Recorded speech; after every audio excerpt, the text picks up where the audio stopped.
ध्याये नित्यं महेशम्। कुर्यात् सदा मंगलम। देवानां च ऋषीणां च गुरुं कांचन सन्निभं बुद्धिभूतं त्रिलोकेशं तं नमामि बृहस्पतिम। स्वागत है दर्शकों आपका हमारे इस YouTube channel solution with Shiv में। दर्शकों आज हम एक अत्यंत ही महत्वपूर्ण विषय, यदि अगर व्यक्ति को शिक्षा के क्षेत्र में एक विशेष मुकाम को प्राप्त करना है, यदि अगर वह अपने करियर में आगे जाकर के एक अच्छा योग्य शिक्षक बनना चाहता है, या आगे जाकर के लेक्चरशिप में जाना चाहता है, या फिर शिक्षा के क्षेत्र में एक विशेष मुकाम को प्राप्त करना चाहता है, तो उसकी जन्म कुंडली में कौन से ग्रह अनुकूल होना चाहिए कि उस व्यक्ति को आगे जाकर के शिक्षा के क्षेत्र में एक विशेष मुकाम प्राप्त हो। तो उस विषय में आज हम चर्चा करेंगे। तो सबसे पहले तो देखिए, ज्योतिष शास्त्र में जो है ना, अब जैसे हमारी जो व्यवस्था होती है ना, सामाजिक व्यवस्था, इसमें क्या होता है कि सभी के लिए अलग अलग पद निर्धारित है। कि जैसे एक मंत्री होता है, ठीक है, एक अलग अलग सबके विभाग दिए गए हैं। शिक्षा का क्षेत्र, उसमें तो शिक्षा मंत्री भी होते हैं, ठीक है। और उसके बाद में जैसे सभी अलग अलग विभाग है, मतलब कि पुलिस होता है, एक सैन्य अधिकारी होता है। इसी प्रकार से हमारी जो नवग्रहों में भी ग्रहों की एक अलग अलग व्यवस्था दी गई है कि कौन से ग्रह किस चीज़ और किस फील्ड के कारक होते हैं। तो उसमें जैसे शिक्षा के क्षेत्र, यानी जो अगर देखेंगे तो शिक्षा के क्षेत्र के अधिष्ठाता ग्रह कौन से होते हैं, मुख्य रूप से जैसे बृहस्पति और शुक्र, क्योंकि नवग्रहों में कहा गया है कि सचिवो सितज्यो, यानी शुक्र और बृहस्पति, ये दोनों ग्रह जो है वो नवग्रहों में मंत्री या एज अ गुरु के रूप में होते हैं, ठीक है। और हमारे धर्मशास्त्रों में भी कहा गया है कि देवानां च ऋषीणां च गुरुं कांचन सन्निभं बुद्धिभूतं त्रिलोकेशं तं नमामि बृहस्पतिम, यानी बुद्धि के दाता और शिक्षा के क्षेत्र के अधिष्ठात्र ग्रह जो होते हैं वो बृहस्पति होते हैं। तो यदि किसी व्यक्ति की जन्म कुंडली में अगर उसको व्यक्ति को शिक्षा के क्षेत्र में एक विशेष मुकाम को प्राप्त करना है, तो उस व्यक्ति की जन्म कुंडली में बृहस्पति ग्रह का एक अनुकूल स्थिति में होना अति आवश्यक है। अब कैसे देखेंगे अनुकूल स्थिति? तो देखिए, बृहस्पति जो है ना, यदि अब देखिए जो जन्म कुंडली में जो होता है ना, देखिए लग्न स्थान, पंचम स्थान, नवम स्थान और दशम स्थान, ये जो स्थान होते हैं ये विशेषकर आगे जाकर के आपके कर्म क्षेत्र का निर्धारण करते हैं कि व्यक्ति को आगे जाकर के वो किस फील्ड में जाएगा। तो यदि अब देखिए इसमें दो पहलू होते हैं। प्रथम पहलू तो क्या है कि देखिए बृहस्पति तो इंडिविजुअल हर व्यक्ति की पत्रिका में जो है स्ट्रांग होना चाहिए, यदि उसको शिक्षा के क्षेत्र में अगर विशेष मुकाम को प्राप्त करना है। और शिक्षा के क्षेत्र में भी बहुत सारे अलग अलग क्षेत्र हैं कि आपको जैसे मतलब क्या मतलब कौन से शिक्षा के क्षेत्र में जाना है। यदि आपको एज अ मतलब अगर आप सिविल इंजीनियर, अगर कोई सिविल के क्षेत्र से संबंधित अगर आप लेक्चरर बनते हो, या फिर अगर आप टेक्निकल फील्ड से संबंधित अगर आप कोई अगर पढ़ाते हो आगे जा कर के, या फिर अगर आप गणित के अध्यापक हो,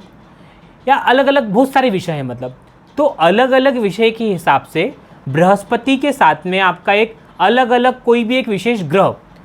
वो आपका पावरफुल होना चाहिए। तो उससे संबंधित आपका जो बृहस्पति के साथ में एक सपोर्टर ग्रह जो प्रबल होगा, उसी के हिसाब से आप उस पर्टिकुलर विद्या के क्षेत्र में आप विशेष मुकाम को प्राप्त करेंगे। जैसे यदि अगर आपकी जन्म कुंडली में जैसे बृहस्पति अगर पंचम भाव का अधिपति है, जैसे पंचम भाव में जो राशि हो गई धनु राशि हो गई, ठीक है,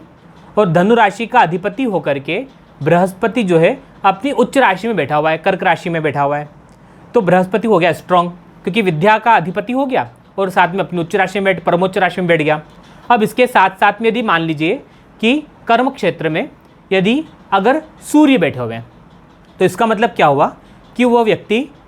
अगर उसको शिक्षा के क्षेत्र में, देखिए ऐसे तो वो बहुत सारी दूसरी फील्डों में भी जा सकता है, लेकिन अगर अपने को शिक्षा के क्षेत्र के हिसाब से अगर देखना है तो व्यक्ति विशेष रूप से जो है ना वो मतलब गवर्नमेंट सेक्टर की तैयारी के हिसाब से, यदि अगर व्यक्ति जो प्रिपरेशन कराता है, आजकल हम देखते हैं बहुत सारी कोचिंग इंस्टीट्यूट वगैरह हैं, तो यानी उस व्यक्ति के अंदर जो है विशेष रूप से शासकीय क्षेत्रों से संबंधित जो मतलब एजुकेशन होती है, पढ़ाई होती है, उसको पढ़ाने में उस व्यक्ति की विशेष दिलचस्पी होगी और वो व्यक्ति के अंदर वो नेचुरल रूप से वो उसके अंदर खासियत होगी। यदि अगर व्यक्ति का जैसे बृहस्पति के साथ में अगर मंगल ग्रह यदि अगर प्रबल है तो वह व्यक्ति क्या, उसको किस में रुचि होगी, तो उसको विशेष रूप से जो है कृषि एग्रीकल्चर सेक्टर में उसको विशेष रुचि होगी, या उसके अलावा उस व्यक्ति को सिविल के क्षेत्र में विशेष रुचि हो सकती है। तो इन क्षेत्रों में उस व्यक्ति को यदि अगर उसका बृहस्पति के साथ मंगल यदि ग्रह प्रबल है तो व्यक्ति जो है एक अच्छा मतलब एज अ मतलब एग्रीकल्चर का लेक्चरर हो सकता है, या फिर सिविल क्षेत्र का जो है मतलब अध्यापक, या फिर एज अ लेक्चरर मतलब बन सकता है। यदि उस व्यक्ति का जैसे अगर बृहस्पति के साथ में चंद्रमा अगर प्रबल है तो वह व्यक्ति जो है विशेष रूप से जैसे व्यावसायिक फील्ड के जो कारक होते हैं ना, जैसे MBA है, BBA है, या फिर जैसे मतलब जो टेक्निकल जो मतलब मैनेजमेंट के जो मतलब कोर्सेज होते हैं, तो उस कोर्सेज को पढ़ाने के अंदर लिए उस व्यक्ति में विशेष रुचि होगी, या उसके अंदर वो व्यक्ति के अंदर खासियत होगी। यदि उस व्यक्ति का बृहस्पति के साथ में अगर बुध ग्रह अगर एक अनुकूल स्थिति में है, दशम स्थान में कर्मेश हो गया, ऐसे अनुकूल स्थिति में अगर बैठा हुआ है, तो उस व्यक्ति को आगे जाकर के वो व्यक्ति एज अ संगीत के क्षेत्र में विशेष एक मुकाम को प्राप्त कर सकता है। वो संगीत के क्षेत्र में एज ए लेक्चरर बन सकता है, या फिर संगीत की शिक्षा को दे सकता है। वो एक अच्छा व्यक्ति संगीतज्ञ के रूप में अपने आप को निखार सकता है और लोगों को उसे शिक्षित भी कर सकता है। यदि अगर बृहस्पति के साथ में अगर उस व्यक्ति का अगर शुक्र अगर बैठा हुआ है, वो भी एक अनुकूल स्थिति में है, तो वह व्यक्ति एक अच्छा साहित्यिक हो सकता है। उसको हिंदी साहित्य के क्षेत्र में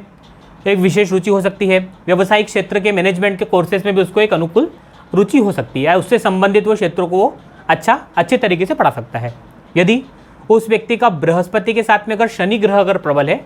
तो वो व्यक्ति जो है एज अ मतलब टेक्निकल फील्ड में अच्छा मतलब तरीके से उसको अच्छा ज्ञान हो सकता है, वो पढ़ा सकता है उस क्षेत्र में। या फिर जो है वो व्यक्ति जो है विशेषकर मैकेनिकल फील्ड का अच्छा मतलब जानकार हो सकता है, तो जैसे मैकेनिकल के बच्चों को वो पढ़ा सकता है अच्छे तरीके से मतलब विशेष रूप से। या फिर जो है उस व्यक्ति को जो विशेष रूप से जो है वो टूरिज़्म, ट्रेवल से संबंधित, टूरिज़्म से संबंधित, इन सब से संबंधित जो है कोर्सेज को वो व्यक्ति अच्छे तरीके से मतलब एक्सप्लेन कर सकता है। तो ये तो हो गए बृहस्पति के साथ में सपोर्टर ग्रह, कि अगर कोई ग्रह अगर ऐसे व्यक्ति के साथ में अगर अनुकूल, अगर उसकी जन्म कुंडली में ये ग्रह की युति होगी तो उसको व्यक्ति को कोई विशेष मुकाम को मतलब विशेष रूप से वो इन सब्जेक्टों को वो अच्छे तरीके से कर सकता है। अब देखिए शिक्षा के क्षेत्र में जो है ना बहुत सारे अलग अलग मतलब जो है क्षेत्र होते हैं। तो व्यक्ति को देखिए सबसे महत्वपूर्ण क्या होता है, यदि अगर आपको एक अच्छा सफल शिक्षक बनना है तो आपके अंदर देखिए मुख्य रूप से क्या कुछ चीज़ें मतलब आपके अंदर गुण होना चाहिए। एक तो सबसे सर्वप्रथम क्या है कि व्यक्ति को अच्छे तरीके से उसका जो मस्तिष्क है ना वो कॉन्सेंट्रेट होना चाहिए, कि वो चीज़ों को अच्छे तरीके से समझे। तो समझने का जो कारक ग्रह होता है बृहस्पति होता है। ठीक है, आप कितने अच्छे तरीके से धैर्यपूर्वक सुनते हो, और साथ साथ में जो है एक्सप्लेनेशन आपका अच्छा होना चाहिए। तो एक्सप्लेनेशन का जो कारक ग्रह होता है यानी वाणी, तो वाणी का कारक ग्रह होता है बुध। तो विशेष रूप से अगर व्यक्ति को एज आगे जाकर के अपने शिक्षा के क्षेत्र में एक अच्छा एक करियर बनाना है तो उस व्यक्ति की जन्म कुंडली में बृहस्पति और बुध साथ साथ में चंद्रमा, ये तीन ग्रह एक अनुकूल स्थिति में होना अति आवश्यक है। तो वो व्यक्ति आगे जाकर के शिक्षा के क्षेत्र में एक विशेष मुकाम को प्राप्त कर सकता है। तो अभी तो हमने बात करी कि देखिए कोई विशेष पर्टिकुलर ग्रहों का बृहस्पति के साथ संयोग होने से उस व्यक्ति को शिक्षा के क्षेत्र में किस पर्टिकुलर क्षेत्र में वो जा सकता है। अब अगर व्यक्ति को देखिए अगर आप अगर अभी आप विद्यार्थी जीवन में हो, स्टूडेंट हो, या फिर अगर एज आप लेक्चरर हो, या अगर आप शिक्षा के एक अच्छे शिक्षक हो,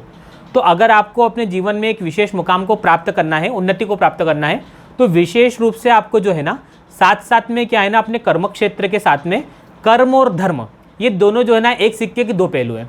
तो आप उनको अगर बैलेंस करके अगर चलोगे तो अपने जीवन में आप अपने जो है ना एक विशेष मुकाम को अच्छे तरीके से प्राप्त कर सकते हो। तो अगर आपको अगर आप देखिए ऐसे तो इस मंत्र का प्रयोग सभी को करना चाहिए, लेकिन अगर आप शिक्षक हो तो मैं आपको एक विशेष रूप से आपको जरूर मतलब बताऊंगा कि इस मंत्र की उपासना भगवती माँ सरस्वती की उपासना आप लोग जरूर करें। तो उसके लिए विशेष मंत्र कौन सा है, यह मंत्र देखिए एज आप शिक्षक के रूप में और एज मतलब एक विद्यार्थी के रूप में इस मंत्र का प्रयोग आप कर सकते हो नित्य दैनिक जीवन में। तो मंत्र है भगवती महासरस्वती का, ओम नमस्ते शारदे देवी सरस्वती मति प्रदे वसत्वां मम जीवाग्रे सर्व विद्या प्रदा भवः। ये भगवती महासरस्वती का महामंत्र है। तो यदि अगर आप एज ए स्टूडेंट,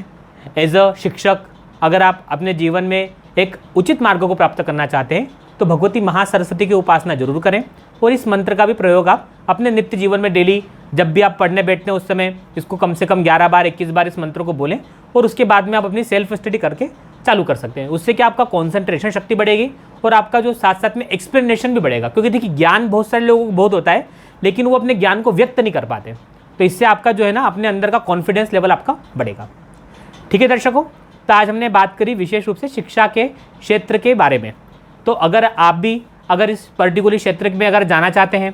या फिर अगर आपने जीवन में आप एक विशेष मुकाम को प्राप्त करना चाहते हैं या अगर आपके मन में अगर कोई भी प्रश्न है अपने करियर को लेकर के या अपने जीवन में अगर कुछ परेशानी चल रही है तो आप हमें जो है कमेंट के माध्यम से हमसे पूछ सकते हैं, या फिर अगर आप चाहें तो आप हमारे ऑफिशियल नंबर पे व्हाट्सएप के माध्यम से आप हमें जो है मैसेज कर सकते हैं। तो जब भी हमको समय उपलब्ध होगा हम आपकी जो है प्रश्नों का उत्तर देने की पूर्ण कोशिश करेंगे।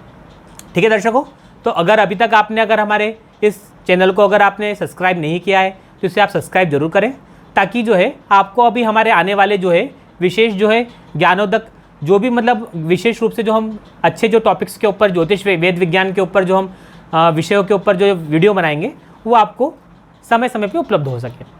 ठीक है दर्शकों, तो आप इस वीडियो को अधिक से अधिक लोगों तक पहुंचाएं, ताकि अगर लोगों को अगर जीवन में उचित मार्ग नहीं मिल रहा है तो इससे वो सहायता से जो है एक विशेष मुकाम को प्राप्त कर सकते हैं। ठीक है दर्शकों, तो आज की वीडियो में इतना ही। अब हम आपको जो है अपने अगले वीडियो में अगले विषय के साथ में आप लोगों के सामने उपस्थित होंगे। तब तक के लिए शुभ दिवस, कुर्यात सदा मंगलम।